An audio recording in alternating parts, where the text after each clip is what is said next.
Assalamualaikum warahmatullahi wabarakatuh. Pertama-tama, perkenalkan nama saya Widat dengan NPM 218620196. Pertemuan 7, pengembangan Microsoft Office PowerPoint. Kompetensi dasar 3.8 menganalisis siklus air dan dampaknya pada peristiwa di bumi serta kelangsungan makhluk hidup. Tujuan perkuliahan, siswa mampu memahami terjadinya siklus air. Judul materi, siklus air, penjelasan materi, pengertian, jenis-jenis, dampak. Sebelum ke pembahasan materi, pernahkah kalian bertanya, mengapa air tidak pernah habis? Padahal ada banyak sekali aktivitas kita yang membutuhkan air. Mulai dari menggosok gigi, mencuci baju, mandi, dan lain sebagainya. Coba bayangkan berapa banyak air bersih yang kita butuhkan. Dari mana ya air itu datang? Nah, jika jawaban kalian dari hujan, maka hampir tepat. Air tidak pernah habis akibat dari siklus air atau yang dikenal juga dengan siklus hidrologi. Siklus hidrologi sederhananya merupakan siklus daur ulang air yang terjadi terus-menerus dalam beberapa proses. Nah, berikut merupakan penjelasannya. Yang pertama, apa itu siklus hidrologi? Siklus air atau siklus hidrologi merupakan tahapan peristiwa yang terjadi pada air dari lapisan atmosfer hingga kembali lagi ke bumi melalui tahapan kondensasi, presipitasi, evaporasi, transpirasi, dan infiltrasi. Siklus ini selalu terjadi terus-menerus tanpa memiliki akhir secara berulang. Proses daur air ini erat kaitannya dengan kehidupan sehari-hari. Yang kedua, evaporasi. Proses pertama dalam siklus air ialah evaporasi. Siklus ini menunjukkan proses penguapan air yang berasal dari laut, sungai, danau, rawa, atau badan air lainnya. Pada proses ini terjadi perubahan zat cair menjadi gas yang terkumpul dari bagian atmosfer bumi.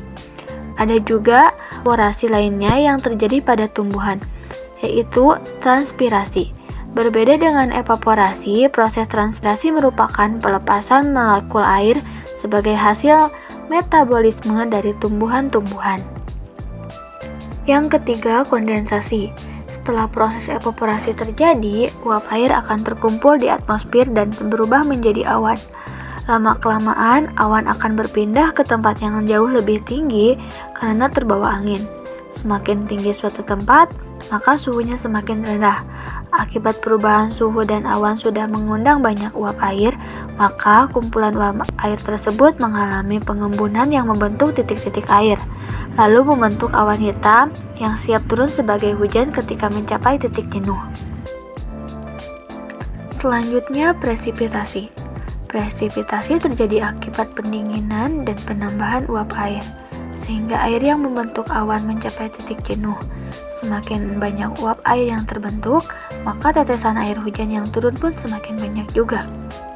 Air tidak hanya turun dalam bentuk hujan saja, tetapi juga salju.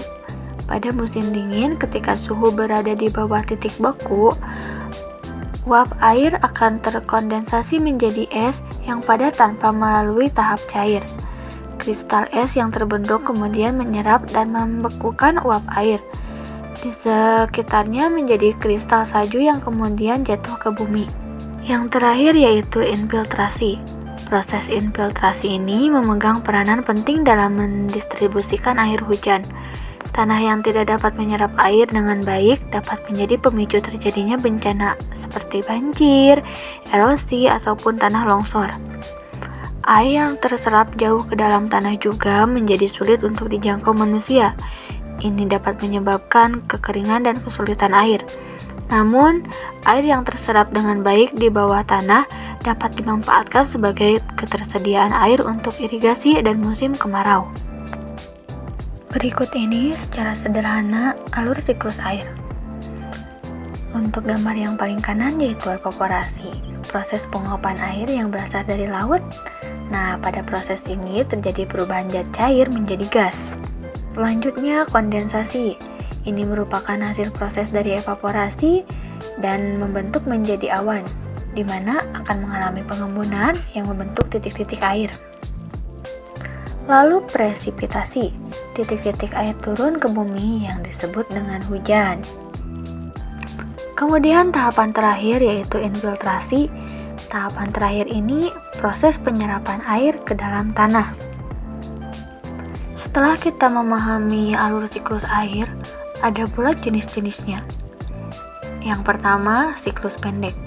Siklus air pendek diawali dari evaporasi air laut ke atmosfer, lalu diikuti dengan pembentukan awan yang kemudian menurunkan air sebagai hujan. Air tersebut akan mengalir kembali ke laut. Yang kedua, siklus sedang.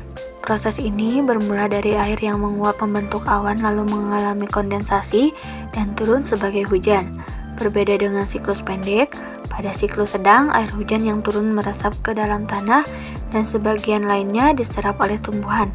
Air yang tidak terserap akan mengalir melewati sungai kembali menuju laut. Yang ketiga ada siklus panjang. Siklus panjang diawali dengan evaporasi dan kondensasi air laut menjadi awan. Lalu kemudian awan akan terbawa oleh angin ke tempat yang jauh lebih tinggi di daerah daratan. Awan yang terbentuk akan kembali bergabung dengan uap air dari evaporasi danau dan sungai, serta transpirasi tumbuhan.